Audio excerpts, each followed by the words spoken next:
autre réalisateur, et là il va être très attendu au tournant, c'est Rodrigo Sorogoyen. Alors tout le monde branle Asbestas, c'est incroyable Asbestas. Hein. Je vais pas parler d'Asbestas, moi j'ai envie de parler d'El Reino que Dios nos perdone. Ça c'est du bon. Hein. Que Dios nos perdone, c'est un thriller assez poisseux sur un tueur en série qui vont pas réussir à rattraper. Et c'est un duo de flics qui, de chacun leur manière, sont dysfonctionnels.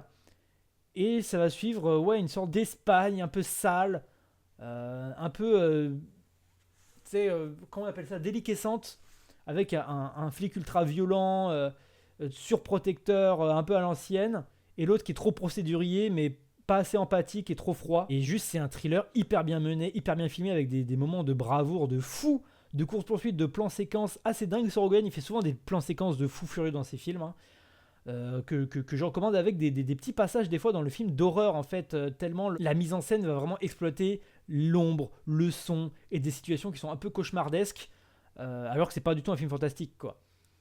C'est absolument génial et haletant. Et là, on a la même chose. Et puis l'acteur vraiment, hein, Antonio de la Torre,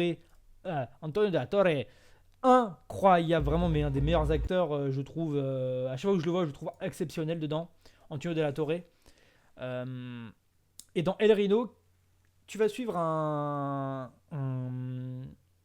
cadre politique corrompu qui va se faire jarter un peu de son parti, qui est une sorte, qui serait en gros le PS, quoi. Immense scandale de corruption, ça va trop foutre la merde, et il va se passer quelque chose, et il va décider de, allez vas-y, il va être le Philippe qui pète, il va se dire vas-y, je vais me venger, et je vais tout dire, sauf que c'est là où ça devient en fait un thriller politique complotiste. Peut-être que la vengeance va pas être aussi facile que ça, et ça va prendre des proportions extrêmement grosses autour de ce monde politique corrompu, fou, complotiste et sale, quoi. Comme l'est Que Dios nos perdone d'un point de vue plus policier. Là, c'est d'un point de vue politique et journalistique. Et pareil, toujours qui va dans des moments de suspense et de thriller parano assez dingue. Et il y a un moment, il y a un plan séquence où il doit très rapidement récupérer quelque chose dans sa maison, sauf que sa fille l'a pas prévenu, elle fait une immense fête dans sa villa, et du coup il doit passer d'un contexte à un autre, de plein de gens bourrés à un autre pour récupérer un objet. C'est incroyable, et comme par hasard, et comme toujours dans ses plans séquences, il met des moments de cascade dingues. Donc quand Dieu se perdonner, c'est une scène de plan séquence hyper folle qui se termine par quelqu'un qui saute de genre du 4e étage dans le même plan. Je sais toujours pas comment ils l'ont fait. Il y a peut-être une coupe cachée, mais dans ce cas la coupe cachée elle est hyper bien faite, hein. Et El Reino, il y a ce même genre de délire, et avec une fin, je tiens à le dire, hein, la fin elle est incroyable de El Reino, et j'y pense encore souvent, d'un personnage qui voudrait avoir un parcours de rédemption, et finalement on va lui remettre le nez dans sa merde en mode tu vas adresser l'éléphant, et c'est même ça qui va potentiellement lui coûter ses objectifs ou non, parce que frère, t'as fait partie de cette classe corrompue, donc tu vas pas t'en sortir si facilement que ça. Donc la scène de fin est très frustrante, mais incroyable en même temps, et assez glaçante. Et le plan de fin est absolument génial, quoi. Et tout ce que ça raconte, comment c'est filmé, très caméra épaule brute, mais vraiment, vous allez voir beaucoup de gens qui vont surtout parler et vouloir rattraper Asbestas. Moi, vraiment, Asbestas, c'est excellent, hein. Mais El Reino, vraiment, à rattraper des rechefs. El Reino, vraiment, voyez-le, hein. Il faudrait que je le revoie. Je l'ai vu en 2019, donc à sa sortie, je l'ai vu qu'une seule fois, il faudrait que je le revoie. Mais j'en ai un souvenir très fort et très vif. De l'autre côté de mon arbre généalogique, parce que je suis mi-français, je suis la Nouvelle-France. Je suis français, mais aussi j'ai dans mes veines du sang espagnol. Et du coup, quel plaisir d'avoir le côté de l'autre côté du cinéma, Rodrigo Sorogoyen, le prodige. Alors, j'en ai déjà parlé à mon précédent stream, mais je vais le redire. Sorogoyen, c'est un putain de réalisateur qui a fait un quasi sans faute en cinéma. El Reino, magnifique. Oh là El Reino, magnifique. Asbestas, magnifique. Que Dios nos perdones, très très bon. Et du coup, j'ai rattrapé ceux que je n'avais pas vus de lui. Donc, c'est-à-dire son tout premier Stockholm et un film qu'il a sorti avant Asbestas, Madre, qui est la suite de son court-métrage qu'il a fait. D'ailleurs, bref, j'en parlerai après. Stockholm, Petit point production, petit point histoire de Stockholm. C'est un film qu'il a tourné sous une semaine ou 2 semaines pour 60 000 balles. Donc c'est rien. Et en bénévole. Qui va te suivre au cours d'une nuit, d'une longue soirée, d'une nuit et le lendemain. Un couple qui se rencontre. Du coup, c'est une comédie romantique entre elle et lui. C'est comme ça qu'ils sont appelés dans le synopsis. Et c'est trop mignon. Oh là là, ça marche vraiment bien. Sauf que, évidemment, c'est Rodrigo Sorogoyen. Donc dès son début, il y a Anguille sous roche. C'est une rencontre qui va s'en suivre une très grande désillusion. Je vais pas en dire plus parce que tout le film est cette rencontre. La moitié du film, voire même les 2 tiers du film, c'est cette rencontre, c'est cette nuit-là avec le gars qui drague la meuf. Et le lendemain qui va amener à une confrontation assez virtuose. Virtuose pourquoi ? Parce que il va te jouer beaucoup avec la longueur des plans. Sorogoyen, c'est quelqu'un qui va prendre en compte le temps réel. C'est dans tout son cinéma, c'est prégnant. C'est pour ça qu'il y a beaucoup de plans séquences de dialogue. C'est le temps réel, le temps qu'on met à faire les actions, le temps qu'on met à traverser un espace, le temps qui est pris dans la vie de quelqu'un, lourde de décisions et lourde de conséquences. Et que ces temps-là va être mis en scène avec souvent des plans fixes qui durent en dialogue. Et franchement, je crois pas qu'il y a un seul de ces films sans putain de plans séquences qui en plus sont totalement justifiés, comme je viens de le dire. Et j'en parlerai beaucoup plus avec Madré. Donc la majorité du film est comme ça. Et en fait, ce que j'aime bien, c'est qu'il y a un peu un côté comédie romantique mignonne, mais il est toujours parsemé de moments un peu red flag chelou. Le mec est trop insistant, le mec est trop un forceur. La meuf met des stops, mais assume pas. Et c'est en voyant comment ils interagissent entre les deux que tu vas comprendre. C'est un cinéma ouvert, hein, comme le dit Bégodeau, que tu vas comprendre la psychologie des personnages.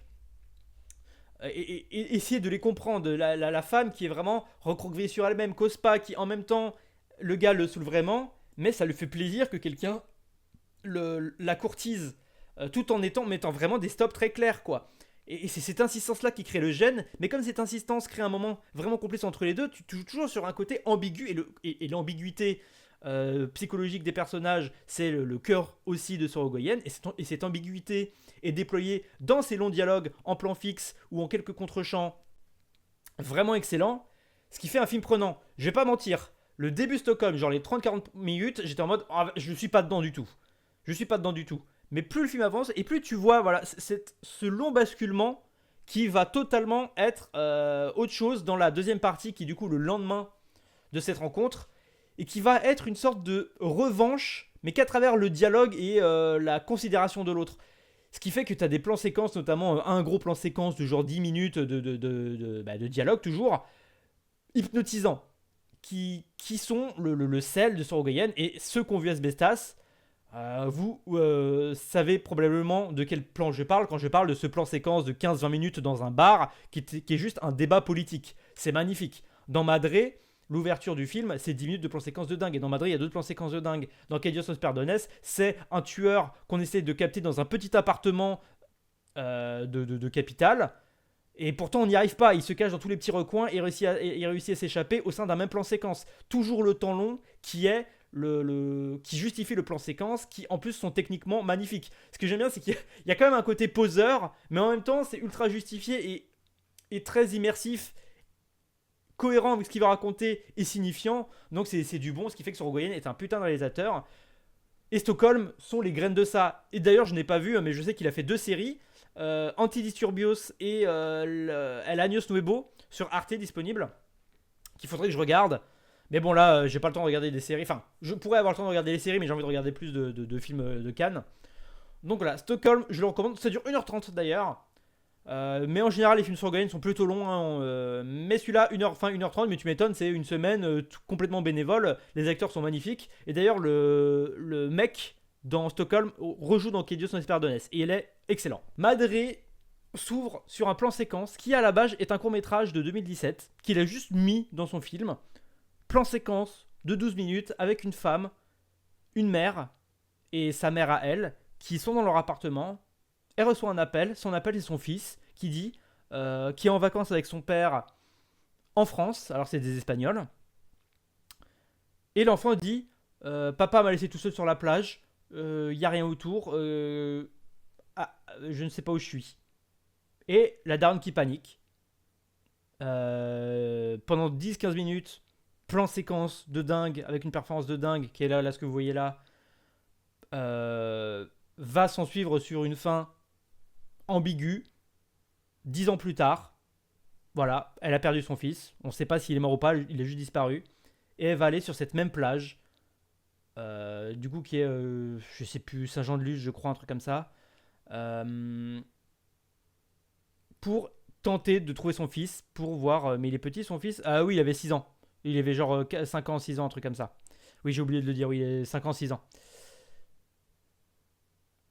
Et du coup, cet événement ultra traumatique fait qu'elle vit sur cette plage en tant que gérante d'un bar côtier pour essayer de retrouver son fils.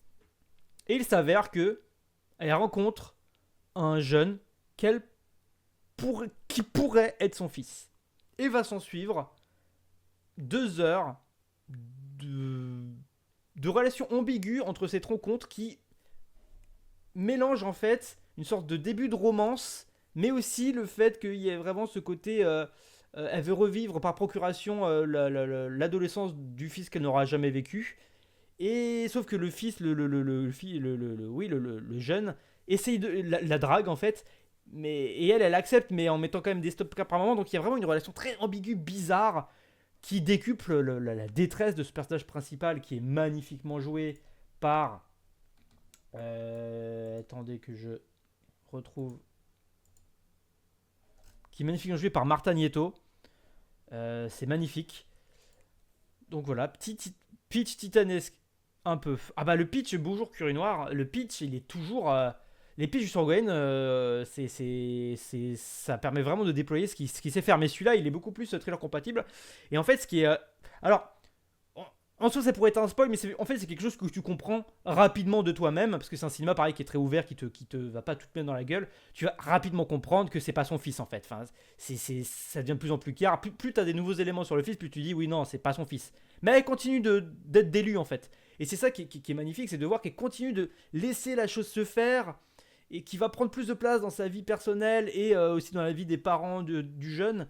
Et ça renvoie en fait, ça renforce cette tristesse immense. Et là, vous pouvez voir avec les images, mises en image avec une courte focale quasiment constante qui renvoie à l'écrasement du paysage. La plage immense dans laquelle s'est perdu son fils, où il pourrait être à n'importe quel moment et où à laquelle elle espère qu'il pourrait être.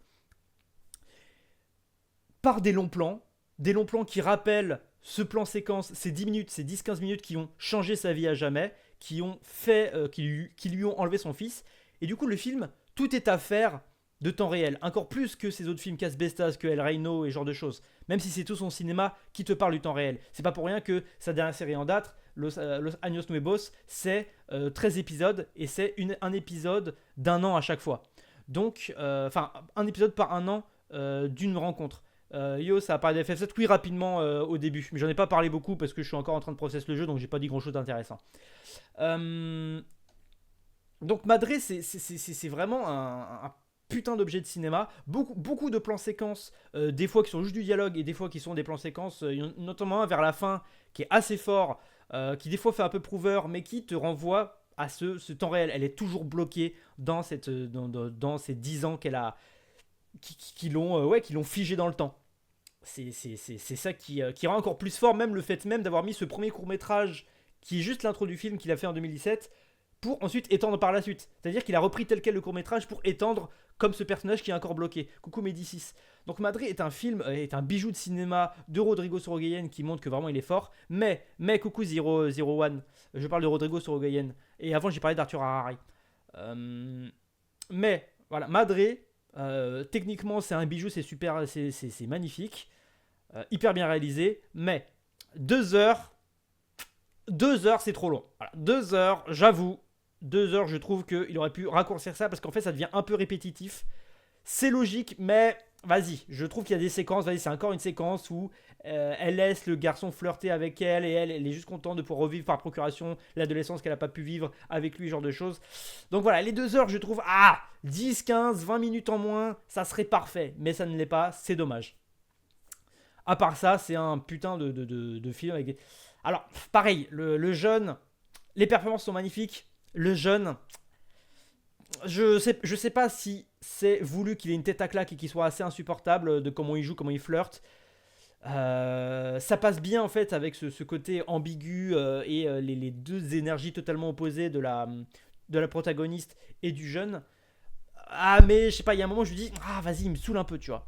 Coucou Dark Sauce Sucre. J'ai vu ce film en pré-séance de Nantes il y a 3 semaines. Ah bah magnifique, magnifique. Mais du coup, tu peux voir, je sais pas si t'avais déjà vu d'autres Sorogoyen, Dark Sauce Sucre. Mais très bon pseudo, hein. Mais celui-là, c'est vraiment une prouesse technique et une photographie magnifique. Vous pouvez voir avec le côté un peu flou. Et aussi, ce qui est intéressant d'un point de vue scénario, c'est que par la force des choses, elle va revivre le parcours qu'a fait son enfant dans l'intro. C'est-à-dire qu'au début, elle est sur la plage, et puis à un moment, elle va aller pique-niquer avec lui et sa famille dans la forêt. Et du coup, tu peux t'imaginer, ok, c'est la forêt dans laquelle il s'est caché à peu près quand elle était au téléphone avec lui. Puis après, va y avoir d'autres moments où la nuit va tomber, et à un moment, tu as un magnifique plan où tu as le jeune qui va s'enfoncer dans la nuit, dans la plage, et qui disparaît à peu près. Et c'est là que tu vois et elle l'attend dans un même plan séquence, et après, il revient. Et là, elle va pouvoir le protéger et le réchauffer. Il y a plein de moments comme ça qui sont vraiment beaux. Oui, il a parlé de la gueule du personnage principal. Ok, et qu'est-ce qu'il a dit du coup qu'est-ce qu'il a dit sur ça? Ma vraie question, c'est pourquoi Damien Saez? Attends, Damien Saez. Comment ça, Damien Saez? J'ai pas compris. Je crois que je connais pas Damien Saez. Dark Sauce Sucre. J'en suis désolé. Mais franchement, Madrid, sinon, à part ça, c'est quand même un putain de film. Je trouve qu'il est trop long. Il fait de la musique. Ah, ok. Bah écoute, la musique est bien, donc pourquoi pas. Oui, d'accord, oui. Donc c'est Damien Saez. Moi, je le connais pas, Damien Saez. Mais la musique est pas mal, hein. C'est beau. Après, il y a peut-être quelques moments qui sont un peu forceurs en termes de dialogue qui pourraient un peu. Oh, vas-y, quoi. Genre le fait que le gamin, quand elle le rencontre, il est en train d'apprendre l'espagnol et il lui parle espagnol. Bon, ouais, c'est bon. Mais bon, c'est quand même un film que j'encourage à voir et qui est magnifique. Mais voilà, bon, pour moi, c'est meilleur, ça reste El Reino et Asbestas, quand même. Mais Madre, globalement, tous ces films sont bien. Et j'ai pas vu ces séries, j'ai très hâte de voir ces séries. Ah oui, ça promet, hein. Après, s'il parle pas de ses chansons, c'est déjà ça. Non, c'est très bien. Et puis d'ailleurs, c'est un film qui est mi-espagnol, mi-français. Voilà, sachez-le. Comme Asbestas d'ailleurs, totalement comme Asbestas. Et j'ai très hâte, du coup, son prochain film sur Ogoyen, qui va être L'être aimé, qui sort bientôt. Et ça, j'ai très hâte, avec Javier Bardem et Victoria Luengo. Est-ce que je l'ai déjà vu quelque part, Victoria Luengo? Bah, je tiens dans le hall mode. Ah, bah, dis donc, conclu du cinéma espagnol, là, rapidement, cette meuf.